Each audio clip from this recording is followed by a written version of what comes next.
এই তুই কালকে কাকে কই আইছ তাই আমাকে ফোন দেবার কথা কুড়ি কাক কইছিস এই কথা ক কার সাথে কথা বলবো এই ডাকা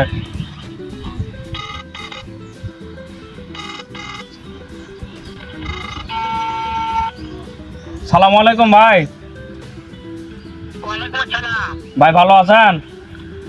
হ্যাঁ ভালো আছি, তুমি কেমন আছো? এই তো ভাই ভালো আছি। হ্যাঁ ভালো আছো না? হ্যাঁ আচ্ছা তুমি কার সঙ্গে আছো? এই তো ওই মাসুদের সাথে। ওই মাদার চোরের সঙ্গে? হ্যাঁ ওই মাদার চোর তো এতই হারামজাদা, ওই শুয়োরের বাচ্চা, ওদের লটির বাচ্চা। এই সামনে রে গণেশ কই লাগিয়ে দিচ্ছে, এতই লাগিয়ে আমার বেটা দিচ্ছে। ওই হারামজাদার আমি সামনে পাইলে একটা এমন একটা চটকানে মারবো, শালা মাদার চোর। ভাই ও তো আপনার কথা শুনতিছে। শোনো, তবে কি আছে? ওই মাদার চোর তো দেখা আছে নাকি? আমার গায়ে না। হ্যাঁ, ওরা সব শুনতিছে। হ্যাঁ ওই শালা চোরের বাড়িতে শুনে শুনে আমি বেশি বলবো। শুয়োরের বাচ্চা, শুয়োরের বাচ্চা। এই শালা দাঁড়িয়ে কি কই গেলে রে শুয়োরের বাচ্চা, লটির বাচ্চা।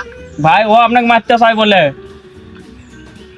তাই নাকি? হ্যাঁ ওই শুয়োরের বাচ্চা আমাকে মারতে চায়? হয় হয় শুয়োরের বাচ্চাকে আমি দেখে সাক্ষাৎ হলে বলে শুয়োরের বাচ্চাকে আমি এমন চোট কেন মারবো, মাদার চোট। আমি থামাবো। আচ্ছা আচ্ছা